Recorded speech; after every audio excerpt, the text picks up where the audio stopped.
Bitcoin a cimenté sa position. Ça, on l'avait partagé aussi, cette charte, hein, comme un des plus grands actifs au monde, hein, avec une capitalisation boursière de 2 trillions, hein, donc devant pas mal de compagnies, donc Saudi Aramco. Alors Meta, dernièrement, je ne sais pas s'ils ont un peu augmenté, mais dans tous les cas, voilà, un actif financier majeur. Hein, on le retrouve dans le top 10, juste derrière Google, devant Saudi Aramco, donc c'est pas non plus rien, hein, on est d'accord.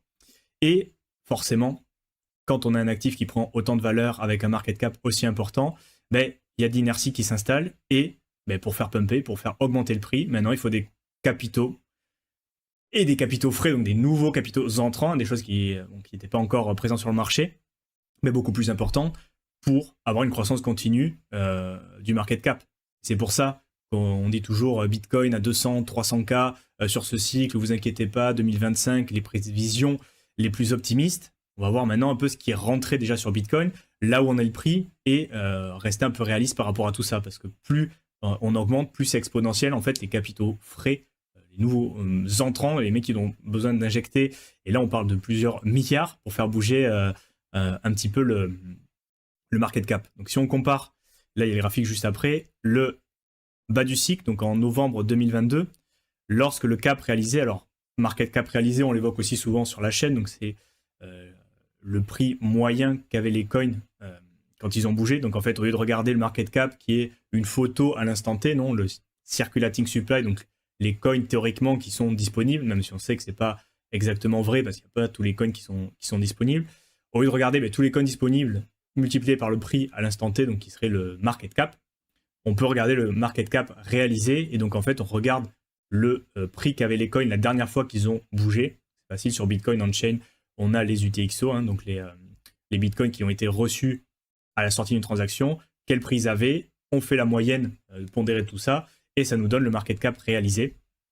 Donc là, on était à 400 milliards en novembre 2022, donc au bottom du bear market.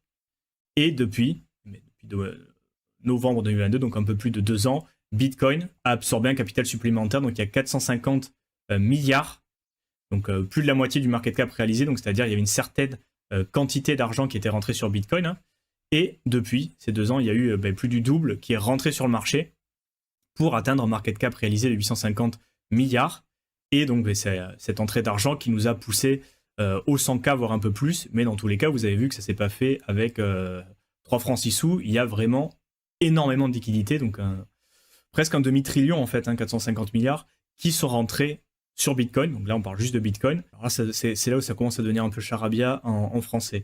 Mais on va le laisser quand même. Donc là, en fait, ils vont commencer à regarder.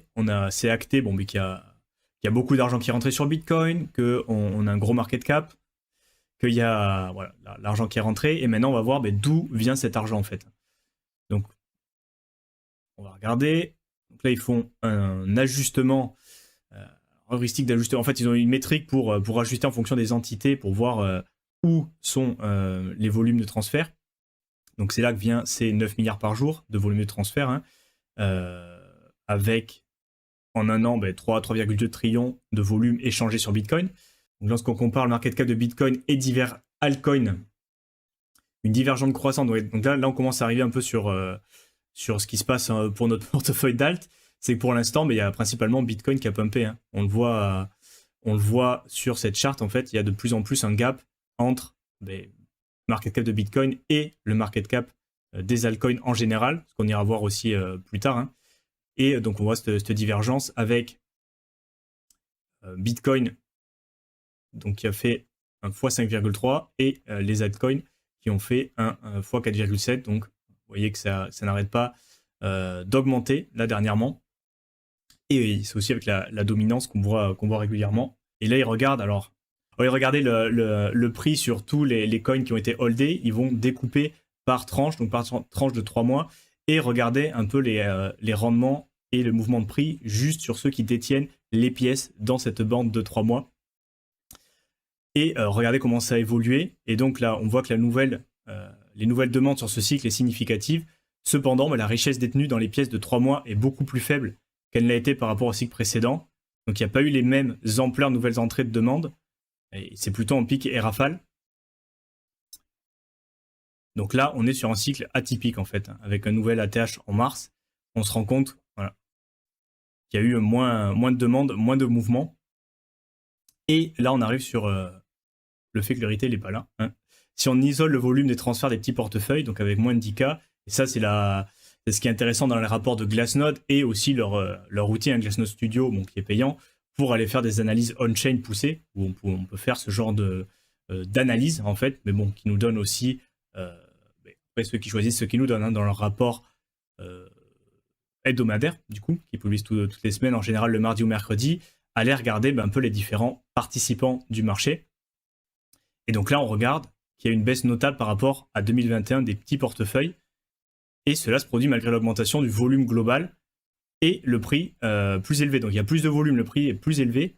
Par contre, il y a moins de volume qui provient des petits porteurs, donc des portefeuilles avec moins de 10K. Et donc ça suggère que la demande sur BTC, elle est poussée par les entités de plus grande taille. Hein. Donc c'est pas du retail. Et voilà, plutôt par des petites entités. Et donc là, on se rend compte que petit à petit, voilà, au cycle différent, au cycle de 2021, on avait des volumes 0 à 1K, vous avez les volumes de 1 à 10K en orange, et on se rend compte qu'il y a une baisse assez conséquente.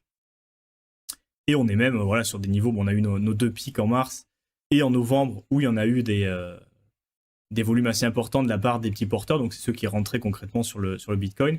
Mais entre ces deux pics, c'est pas soutenu comme en 2020-2021. Vous voyez quand même une hausse continue du volume et de l'intérêt. Là, c'est juste deux pics, pam, et après ça retombe sur des niveaux même de bear market. Hein. On regarde que la demande pour le volume plutôt, mais qui est aussi un proxy pour la demande sur les petits volumes et les petits portefeuilles, il est sur un niveau de bear market.